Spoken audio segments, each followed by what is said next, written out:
celebra nuestros 25 años con la tercera temporada de Colofón, un podcast de Fundación La Fuente en el que conversamos con personas que aman los libros y transmiten el placer de la lectura. En general, lo que a mí más me gusta es hablar con la gente, más que escribir evaluando su trabajo. Me parece que ese es un ejercicio un poco distanciado. Hola, les doy la bienvenida a una nueva entrevista. Soy Carolina Ilino y hoy me acompaña Antonella Esteves, periodista, académica, actualmente es directora de Radio UNIAC, donde suele estar al aire y haciendo entrevistas de lunes a viernes. También estuviste más de 20 años en la Radio Universidad de Chile, donde también tuviste programas de entrevistas culturales. Has sido cofundadora de la enciclopedia de cine chileno cinechile.cl, del Festival de Cine de Mujeres FemCine, y podría seguir mucho más, pero para volver a los libros, puedo mencionar que has publicado varios libros, principalmente sobre cine, y que también has presentado innumerables libros. Sí. Quizás podemos partir por ahí. ¿Sabes cuántos libros has presentado? No llevo la cuenta. No llevo la cuenta. ¿Y te acuerdas del primero? ¿De la primera vez que te tocó tú? Sí, creo que fue un libro de Sergio Jara, un libro que sacó la editorial Radio Universidad de Chile. Hola Carola, no te había dicho. Hola, tampoco. Sí, creo que eso fue lo primero. El Bello Sino creo que se llamaba el libro, porque así se llama el programa de Argos Geria en Radio Universidad de Chile, un libro histórico y él es un bacán. Entonces eran ensayos más bien reflexivos sobre el mundo y la vida, pero no te puedo decir hace cuántos años fue eso. Tranquilamente 10 o más. ¿Y de ahí te empezaron a llamar mucho para presentar libros o hubo algún momento en el que eso explotó a lo que es ahora? No tengo idea, la verdad, no. Es como que de repente, a mí me da risa porque la gente cree que yo tengo un plan. Un plan maestro. Claro, así como quiero llegar a ser, y la verdad es que no, pues las cosas pasan nomás. Como yo me llevo por el entusiasmo y las buenas ideas, después digo, chuta, ¿en qué me metí? Eso ha sido históricamente en varias de las cosas que nombraste y otras que no nombraste también, pero eso, entonces luego la pega, el entusiasmo de uno de alguna manera tienen cierto reconocimiento. A mí que me inviten a presentar libros siempre es un honor, porque las presentaciones son como el lanzamiento ahí a la sociedad de este objeto al que uno le dedicó tanto tiempo. O sea, yo tengo 5 libros, sé lo que es eso. Entonces, cada vez que a mí me invitan a presentar un libro, en general trato de ir, que si la agenda me lo permite, porque me parece que es un honor que te llamen y que una autora diga, quiero que tú seas quien acompañe el lanzamiento, la presentación de este libro. Entonces, creo que siempre es muy honroso. ¿Y cómo abordas un libro que vas a presentar? Lo leo, en general. Además que yo soy muy mala para leer textos. Creo que además es un poco latoso ver a alguien leyendo.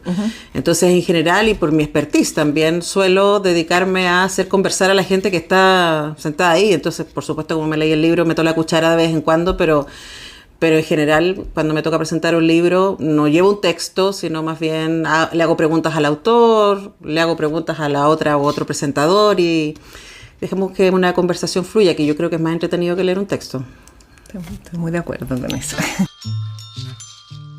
Hacen muchas cosas. ¿Cómo sería una semana normal para ti? Yo sé que ahora no sé si estás a puertas de salir de vacaciones, quizás esta semana no sé si esta semana es la más normal, pero ¿cómo es tu rutina? ¿Hay una rutina? Hay una rutina, sí, porque estoy al aire de 10 a 12, de lunes a viernes, entonces eso es una rutina. Normalmente a las 9 estamos en la radio, tenemos reunión de pauta con el equipo de Radio UNIAC, que somos poquitos, somos 4, ahora tenemos 3 practicantes este año, me tiene súper contenta, y también trabajamos mucho con alumnos y alumnas de distintas escuelas, pero especialmente de periodismo. Entonces a esa hora nos ponemos de acuerdo qué está pasando durante el día, luego tengo 2 horas de programa. Este año voy a estar haciendo clases 2 veces a la semana a las 12, guiando tesis, o guiando más bien investigaciones de alumnos de audiovisual que están preparando su tesis, que es algo que a mí me encanta hacer, me encanta acompañar investigaciones. Y normalmente tengo muchas reuniones. Dependiendo del día, a veces tengo alguna actividad en la tarde, hago clases en el magíster de cine documental de la Chile el primer semestre y en el diplomado de crítica feminista de la Católica el segundo semestre. Entonces a veces como también hay eso, clubes de lectura, cosas así varias, pero trato de en la tarde por lo menos dejarme un par de horas para leer.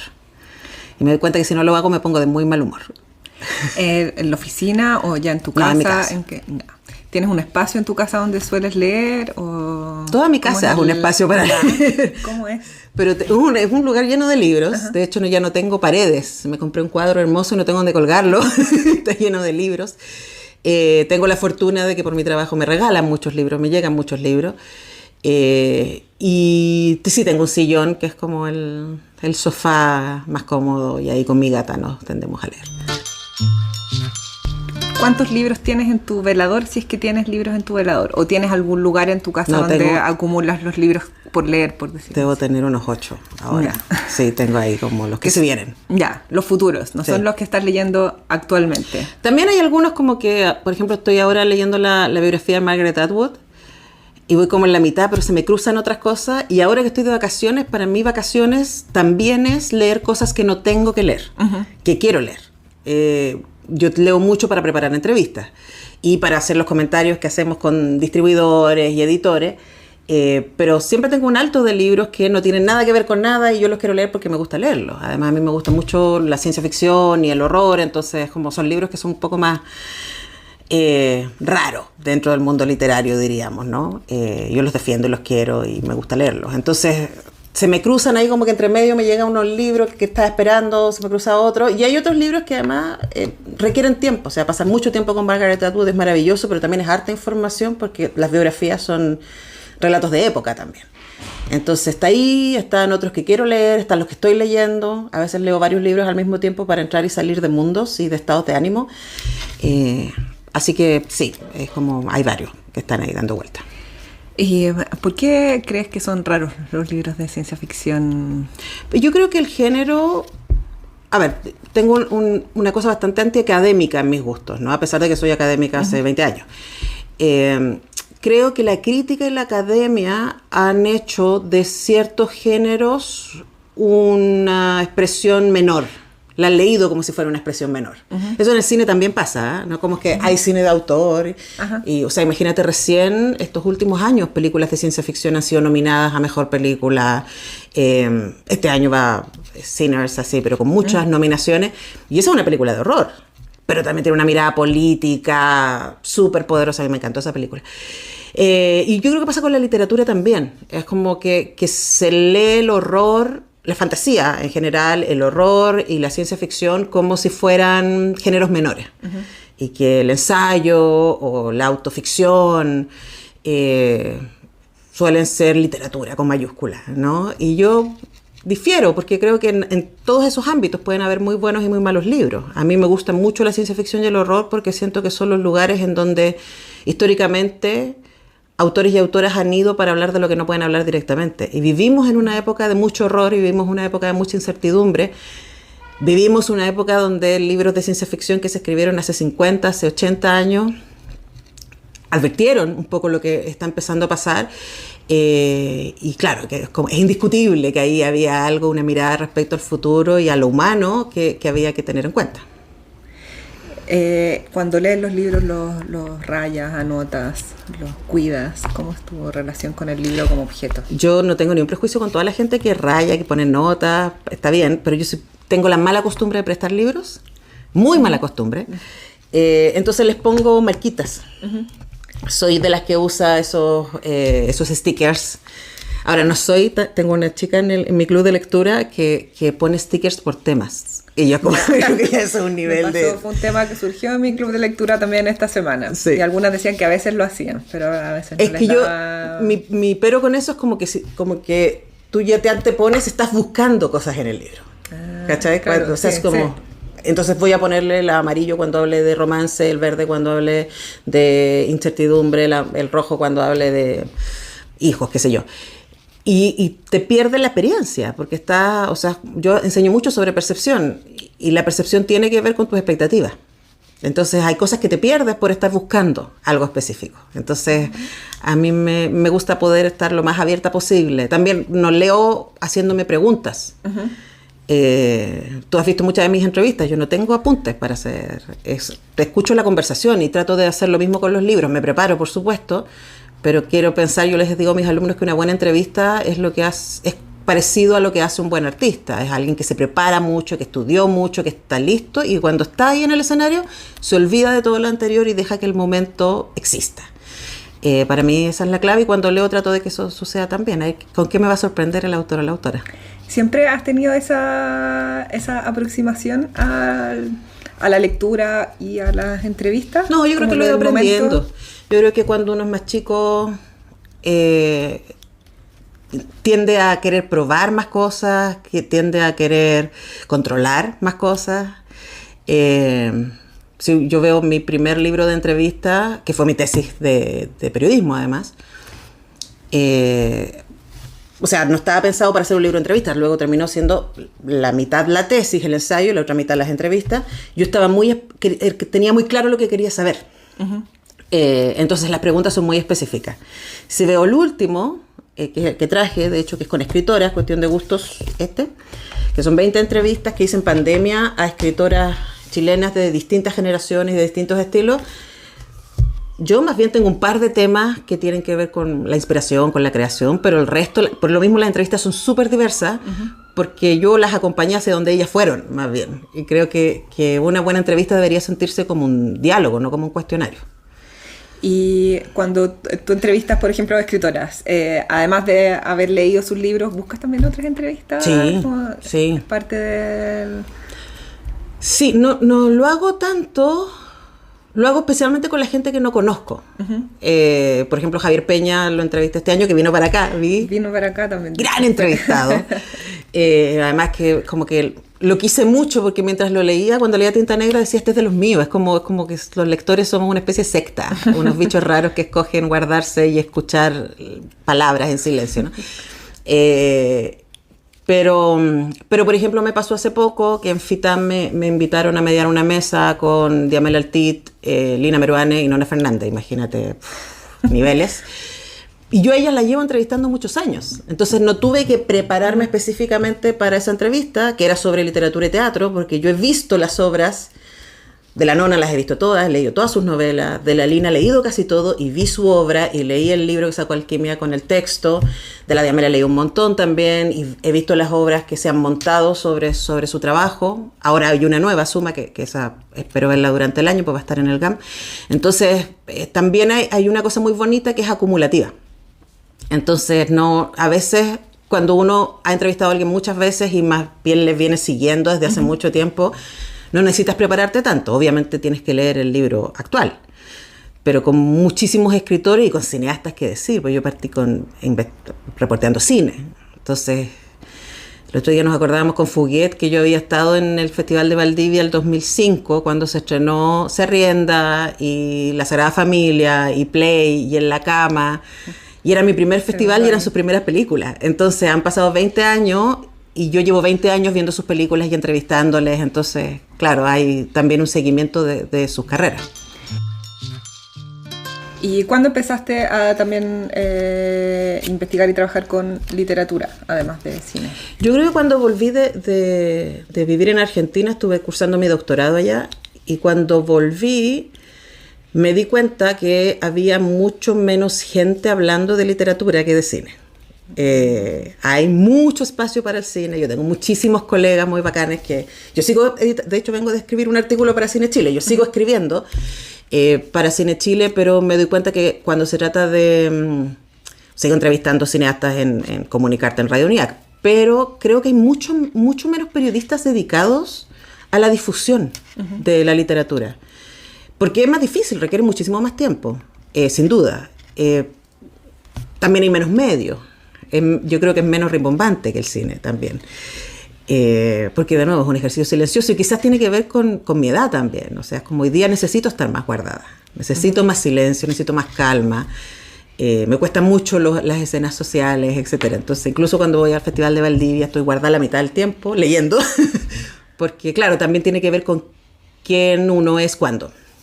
Entonces como que me hizo mucho más sentido. Sigo viendo cine, a veces escribo de cine, pero en general lo que a mí más me gusta es hablar con la gente, más que escribir evaluando su trabajo. Me parece que ese es un ejercicio un poco distanciado. O sea, finalmente lo que más disfrutas es las conversaciones, las entrevistas con las personas que crean... Me parece que es un privilegio, o sea, me parece que es un lujo. O sea, mi trabajo diario es todos los días hablar con 4 personas que son más inteligentes que yo y que saben más que yo. Entonces me parece que eso es un lujazo, y es un lujazo hoy día. O sea, Radio UNIAC también se levanta como una opción en un país que no tiene ninguna radio dedicada exclusivamente a la cultura, las artes y las humanidades. ¿Cómo puede ser que en Chile no haya ninguna radio dedicada solamente a la cultura y las artes? Incluso de donde yo vengo, que es Radio Universidad de Chile, hay espacios sin duda de cultura, pero son muy específicos al interior de su programación, que es mucho más diversa, que yo la celebro. Yo sigo escuchando Radio Universidad de Chile, sigo siendo auditora de mi gente allá.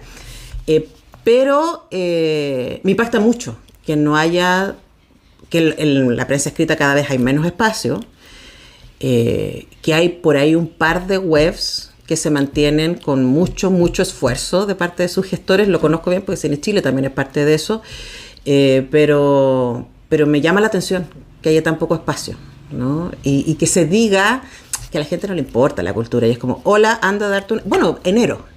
O sea, es como, no había entradas para nada en Teatro a 1000, en off, bueno, aquí Licura es fabuloso porque es gratis. Anda a darte una vuelta, ¿qué te voy a decir a ti? Pues, a La Furia.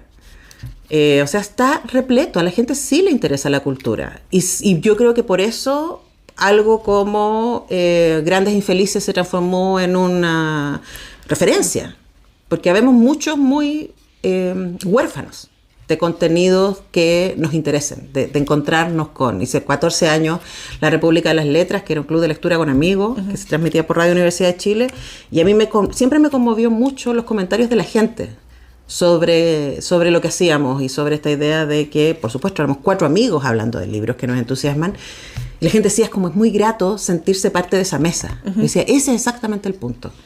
Y me parece tristísimo que haya tan pocos lugares para encontrarse, especialmente en un mundo que está tan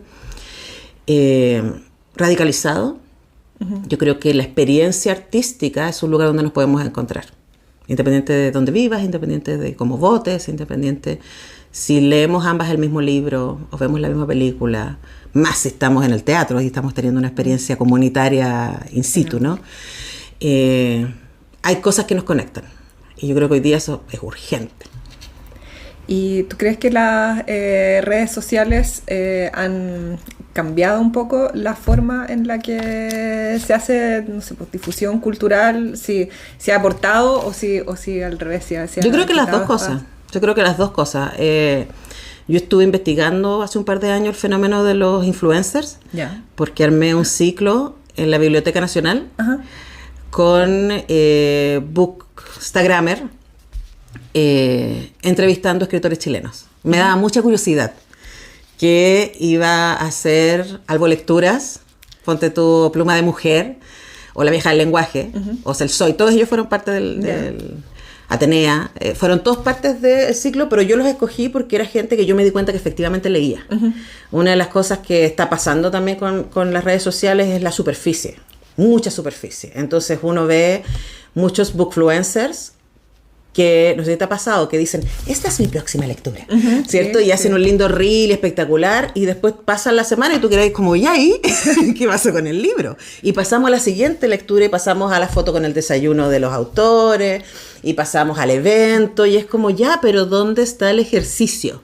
¿No? Y este grupo, que fueron 8 influencers del libro, fabuloso. O sea, yo aprendí un montón, además porque a estas alturas me fascina escuchar otras perspectivas.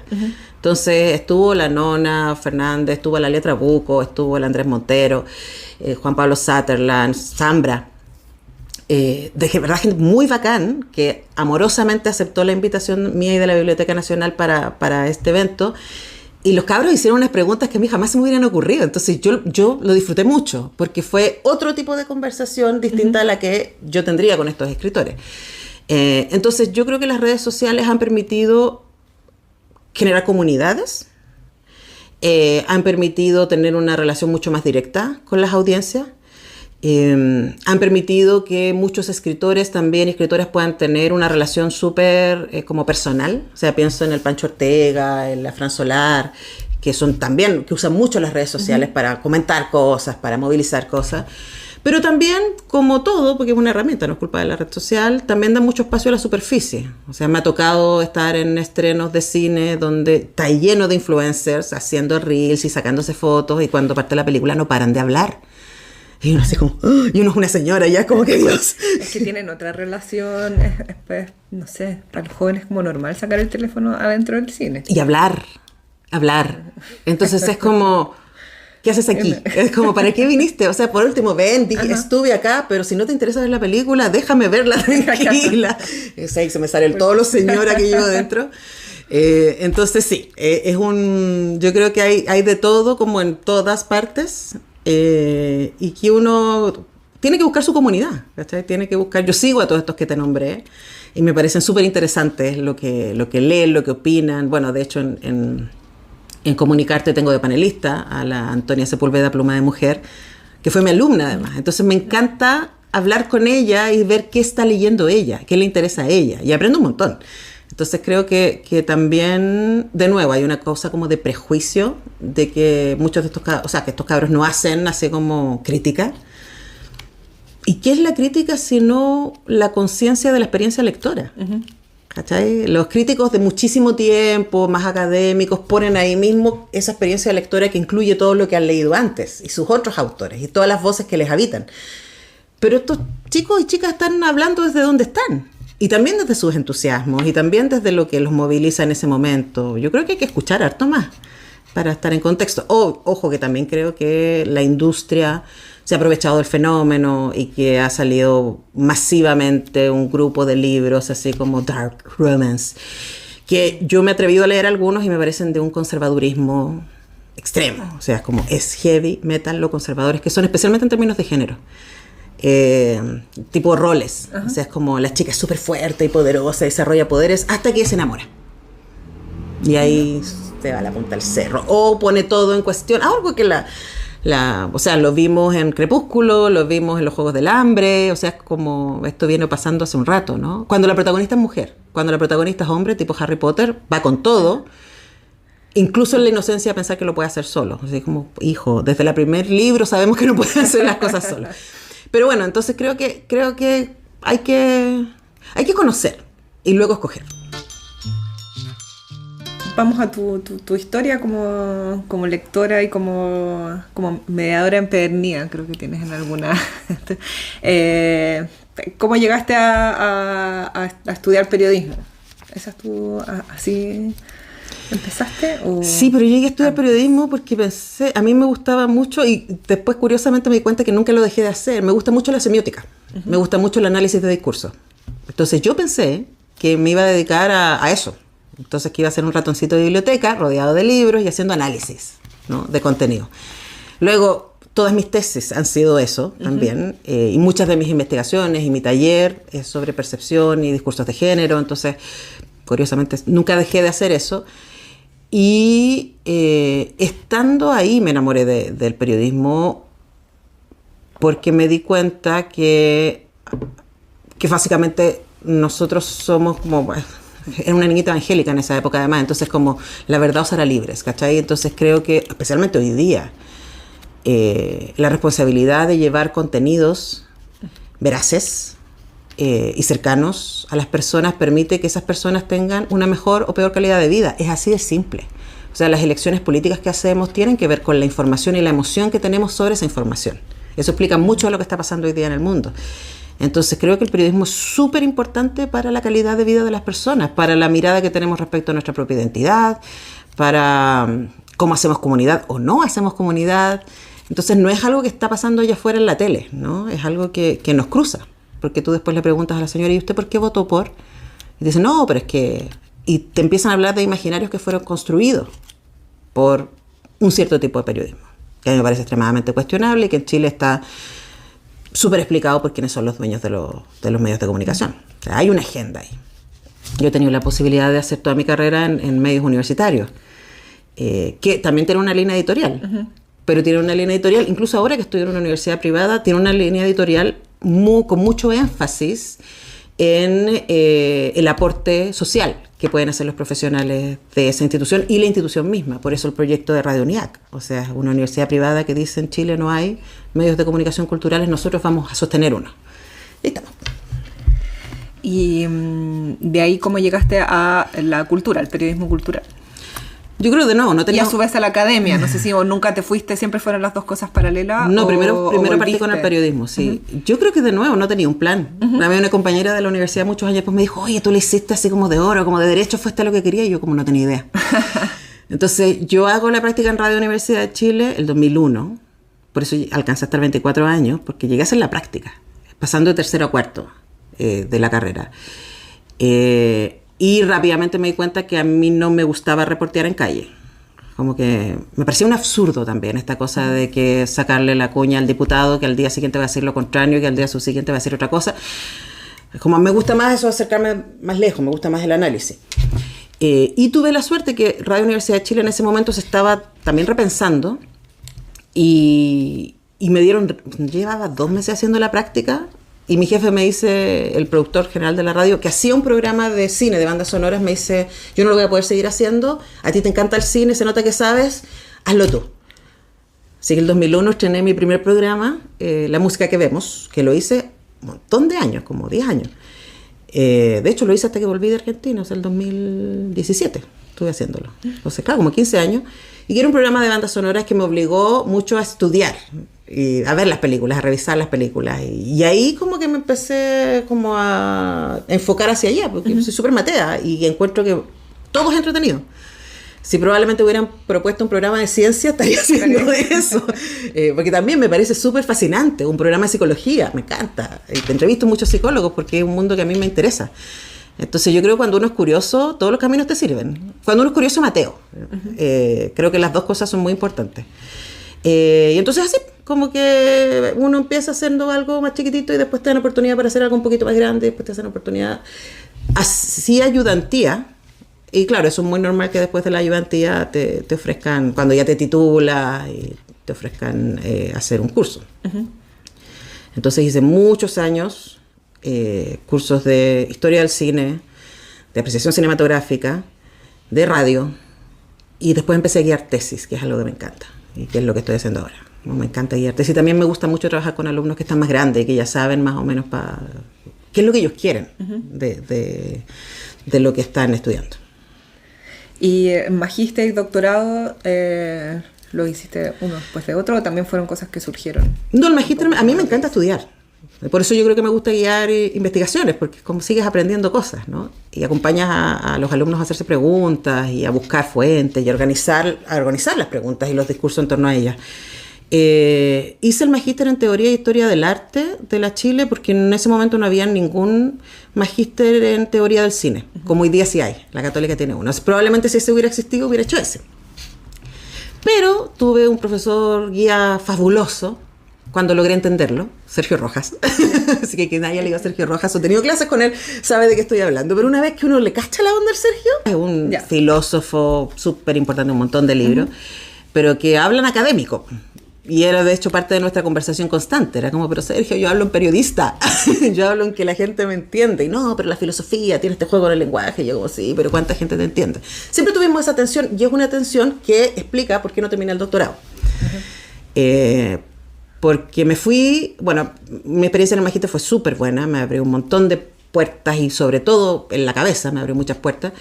Y además Sergio Rojas fue muy amable conmigo por permitirme meterme en un tema que a mí me interesaba mucho, que era cine chileno y melancolía, que es un tema que amo, me encanta pensar en melancolía, y en el caso de nuestra generación, o sea, los que nacimos en dictadura y que después se nos prometió este futuro esplendor, y básicamente estamos en nuestra adultez extremadamente endeudados, deprimidos, ¿cachai? Y es como, bueno, ¿qué pasó?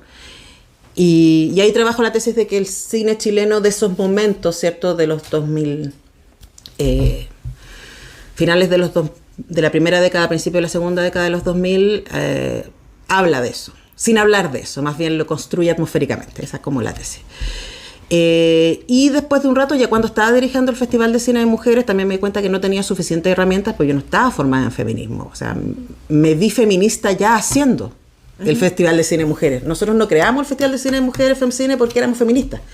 Lo creamos porque pensábamos que era necesario generar espacio en donde las mujeres cineastas pudieran mostrar su trabajo y en donde las estudiantes de cine pudieran conocer referentes, las y los.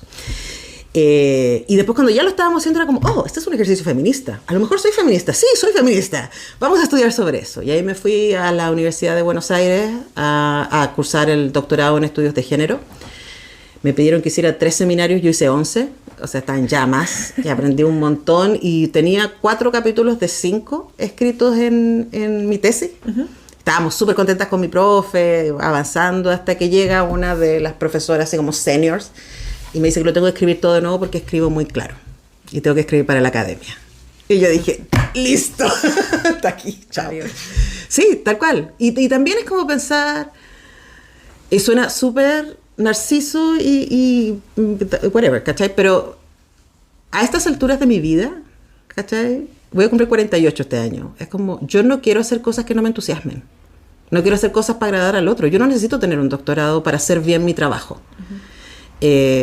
Yo me metí a hacer el doctorado porque me interesaba aprender y aprendí un montón.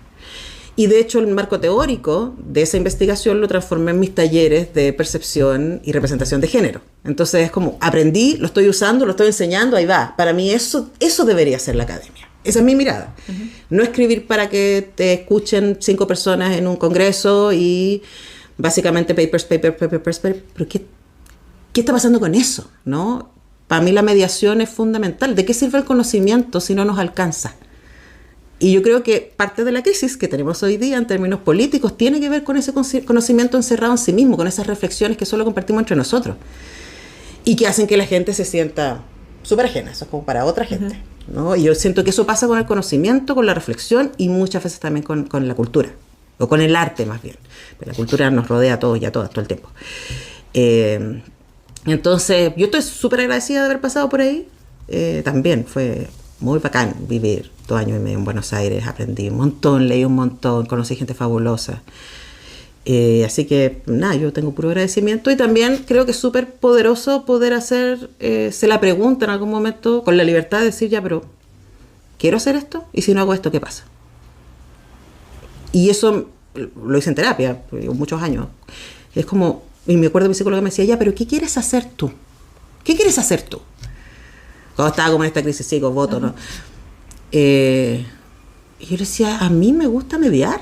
O sea, si yo hago un resumen de todo lo que yo hago, de todo, de las clases, los festivales de cine, dirigir espacios de cultura, la radio, qué decir, los libros, todo tiene que ver con acercar, con generar puentes, con invitar al diálogo. Y a mí no me gustan los diálogos encerrados en sí mismos porque... ¿a quién le sirven?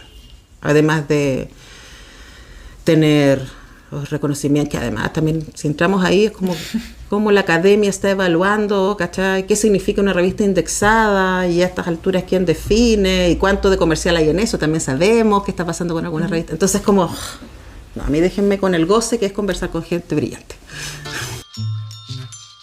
Siempre les pido que traigan algunos libros para revisar ejemplos un poco de qué estamos. De qué estamos hablando, ya sea de tu experiencia como lectora o profesionalmente. Entonces, a ver qué... Bueno, traje mi último libro, mi 5º libro. No tengo hijos, pero tengo 5 libros. Que por supuesto no es comparable, pero lo sentí un parto. Cuando me preguntaste como experiencia lectora, o sea, estas 20 entrevistas son el resultado de eso. Son el resultado de haber leído a estas 20 mujeres y haber conversado con ellas. Yo de verdad creo que es un súper privilegio. O sea, el otro día cuando estaba ahí entre Diamela Altit y Lina Meruane y Nona Fernández, yo así como, ¿qué hago aquí? Así como, qué suerte ser yo. Y eso me pasa con todas ellas. Además que estas entrevistas fueron hechas en pandemia. Entonces veníamos con toda la revuelta en la cabeza, ¿no? Y la pregunta que cruza todo el libro, todas estas entrevistas, tiene que ver con cómo se escribe. ¿Cuál es el sentido de escribir? ¿Las entrevistas las hiciste especialmente para el libro? No. ¿O eran entrevistas que estabas haciendo...? Estaba haciendo un ciclo de un programa que se llama Cuestión de Gustos, por eso el libro se llama así, que era solo de escritoras mujeres chilenas.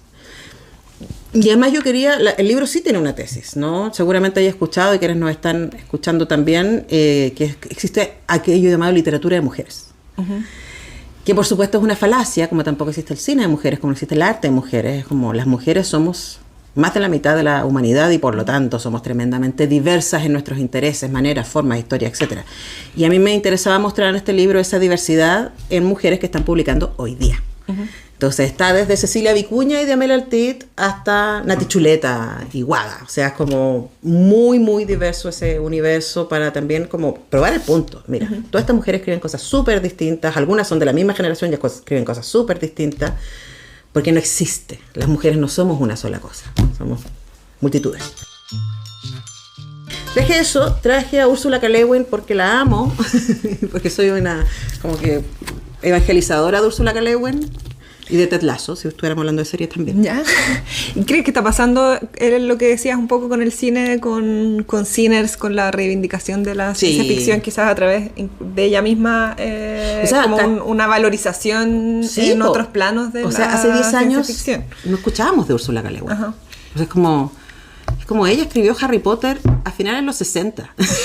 Y mejor, déjame decir. A mí me encanta Úrsula K. Le Guin porque, bueno, la historia de ella es muy interesante. Hay un documental que se llama Los Mundos de Úrsula K. Le Guin, que creo que está en Prime, donde te explica un poco por qué ella escribe como escribe. A mí me interesa eso. Y ella, claro, fue hija de antropólogo. Su mamá fue la primera en traducir un diario de un nativo americano. Entonces ella fue criada con esta curiosidad por la otredad. Y todos sus libros, de una u otra manera, se tratan de cómo me relaciono yo con el otro distinto. Cómo me encuentro o cómo no me encuentro. Uh-huh. Me gusta porque es tremendamente política al momento de exponer las ideologías. Uh-huh. Y creo que eso nos hace súper bien. Y este libro en particular que traje, que se llama Contar es escuchar, me encanta el título, además, eso, Contar es escuchar. Uh-huh. Y ella habla, y tiene otro libro que es bien famoso, que es más cortito, que se llama La teoría de la bolsa, que habla sobre las escritoras como recolectoras. ¿Ya? Entonces, claro, mi experiencia entrevistando hace más de 20 años a creadores y creadoras es que los más interesantes son los más cultos. Son los que más leen, son los que más ven cine, son los que van más a exposición, los que están más expuestos a la mirada de otros respecto al mundo. Y ella reflexiona mucho sobre aquello en este libro, que yo lo súper recomiendo. Son ensayos, es un gran son ensayos en su mayoría, también son algunos discursos que ella dio, algunos artículos que escribió, pero de verdad es una joya. A mí me gustan esos libros. El año pasado leí el de la Mariana Enríquez, Archipiélago, que también me parece una maravilla. Me gustan los libros donde escritores recomiendan otros escritores. Uh-huh. Y hablan, también hay uno que trajo Fondo de Cultura Económica, de la Agustina Bacherrica. Está hermoso, también chiquitito, pero súper poderoso. Me gusta leer el entusiasmo, me entusiasma el entusiasmo. Uh-huh. Y me gusta que me abran puertas también. Y que, oye, no tenía idea que eso estaba ahí. Ahora te caché. ¿Por qué estás haciendo eso, no? Me alimenta mucho. También. Claro, esas dos editoriales tienen colecciones unas de Mariana Enríquez de Ampersand. Sí. O sea, bueno, son argentinas los dos, que tienen colecciones de escritores hablando sobre lecturas. Sí. Yo creo que nos hace bien. Y aquí además habla sobre el ejercicio de escribir, Úrsula K. Le Guin, ¿no? Y creo que es súper honesta en el sentido de la cantidad de fuerza y de disciplina que se requiere, pero también de cómo toda buena literatura está alimentada de muchos otros relatos. Uh-huh. Por eso contar es escuchar. Porque yo primero tengo que escuchar que hay afuera, antes de... Me acuerdo que alguna vez escuché a un alumno como de primer año de cine diciendo así como, no, yo no veo películas porque van a echar a perder mi originalidad. Y yo como, hijo, ¿qué es eso? ¿Qué es eso? Los mejores directores de cine están muy bien alimentados. Los mejores, o por lo menos a mí, las bandas contemporáneas que me parecen más interesantes son esas que están llenas de referencias. O sea, si Salomón dijo 1000 años antes de Cristo que no había nada nuevo bajo el sol y no tenía internet, o sea, que vamos a ser originales hoy día.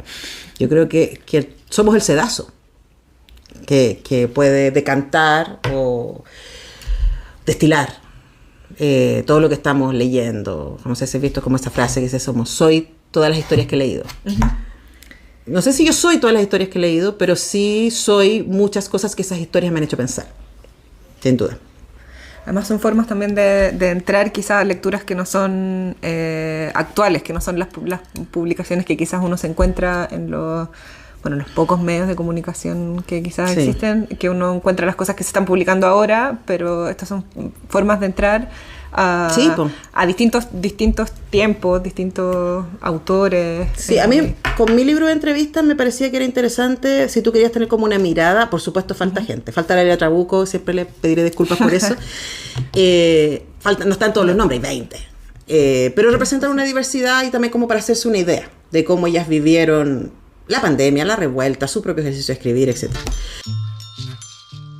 Pero traje uno que acaba de salir, que es lo que estoy leyendo ahora. Ya, perfecto. Y además que, pensando que este podcast es para gente que le interesa como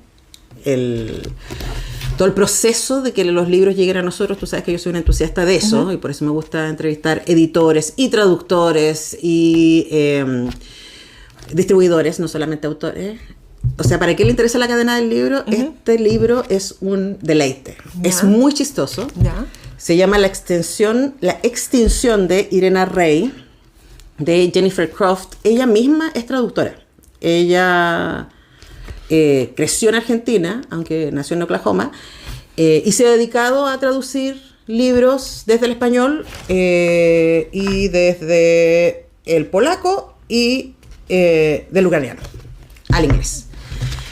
Y este libro habla de una cumbre de traductores que se reúnen en torno a su autora, y todo el tiempo nuestra autora está escrito con mayúscula, que es Irena Rey, y ella cada vez que tiene un libro listo los llama a todos, y son como 8 personas que se juntan alrededor de una mesa para traducir todos juntos a sus respectivos idiomas, y ella está ahí con ellos, y absolutamente desindividualizados, ellos son una corte para ella. Entonces, hasta bien avanzado el libro, los personajes son francés, serbio, ella es español, o castellano más bien, no tienen nombre, son los idiomas, están identificados con los idiomas a los que traducen, y tienen todo un raye con que la escritora tiene que ganarse el Nobel en algún momento, porque es la más, es la más guapa, es la más fantástica, es la más brillante, es la más, y ella los invita a esta cumbre y desaparece, al segundo día se va. Entonces el libro se trata de qué hacen ellos sin su musa. Les manda el libro, eso sí, después. Y ellas no saben qué pasó con ella. Hay todo un tema también que tiene que ver con ella vive junto a un bosque en Polonia.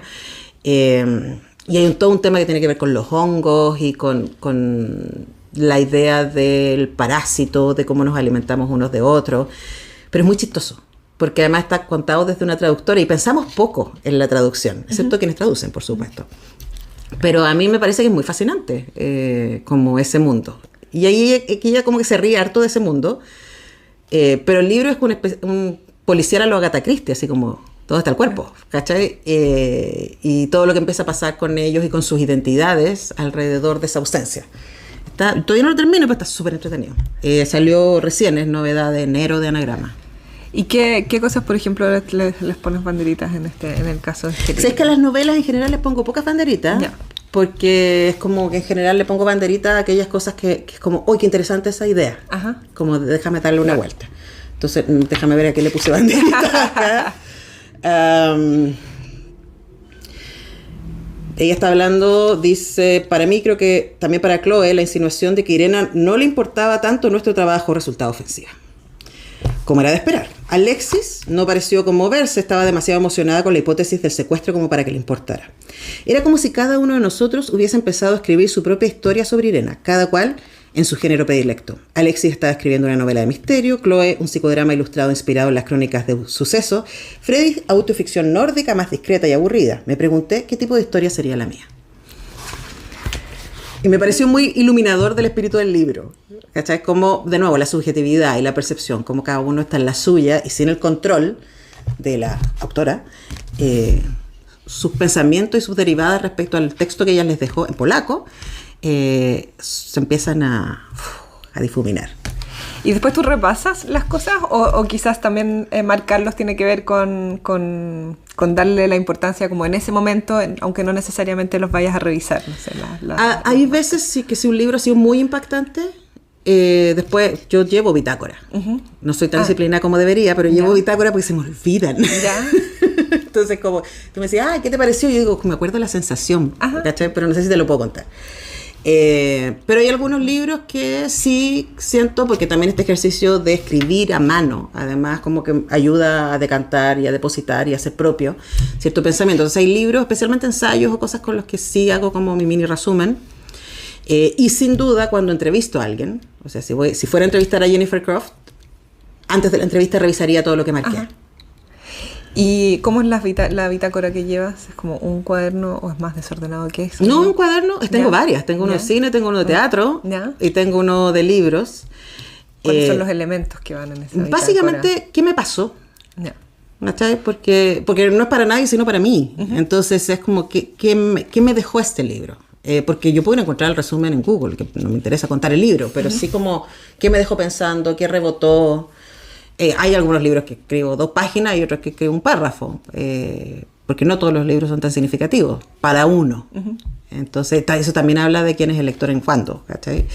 Entonces, eso, pero estoy súper atrasada. Es como que el 2026 voy bien, pero como me falta la mitad del 2025 que no me he puesto al día. Así que voy a tener que revisar. Pero lo haces, lo harías, o pretendes hacerlo. No, sí, me voy a poner al día. Me voy a poner al día. Además, porque me siento, sí, y además porque me siento responsable, porque mi pequeña comunidad en Instagram me ha escrito varias personas así como, oye, estoy esperando, lo suelo hacer todos los años, como de publicar, como lo que más me gustó, que ojo, no son los mejores.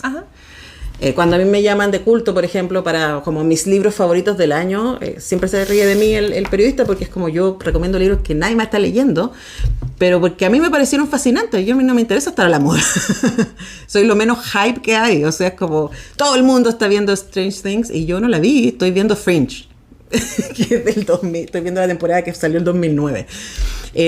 Porque nada, insisto, voy por el placer.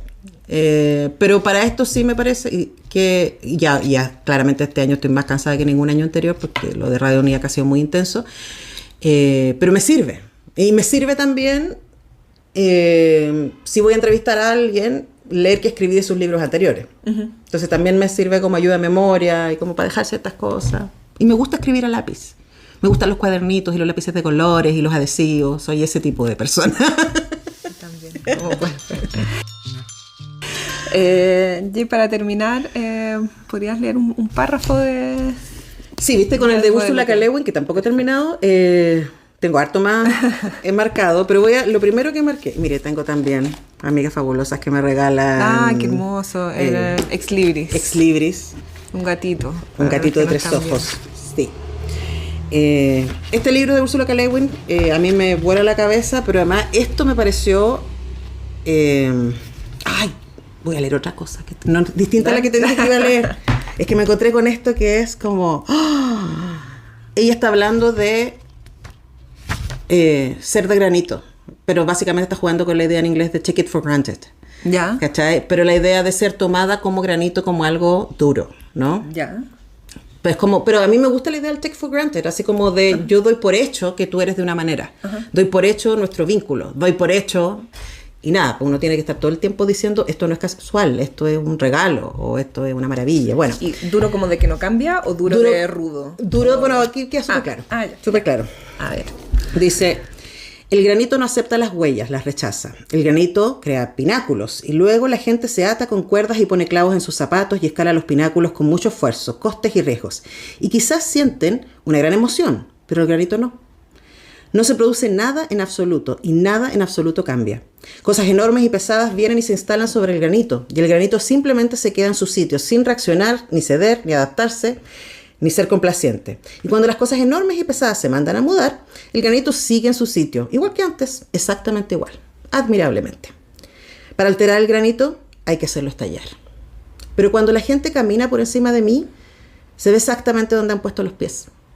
Y cuando vienen y se instalan encima de mí, cedo y reacciono y respondo y dejo pasar y me adapto y acepto. No se precisan explosivos. Tengo mi propia naturaleza y le soy fiel tanto como el granito o incluso el diamante lo son a la suya, pero la mía no es dura, ni recta, ni parecida a una gema.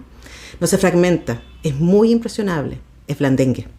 Tal vez la gente que se ata con cuerdas y las cosas enormes y pesadas no se llevan bien con un suelo tan adaptable e incierto porque las hace sentirse inseguras.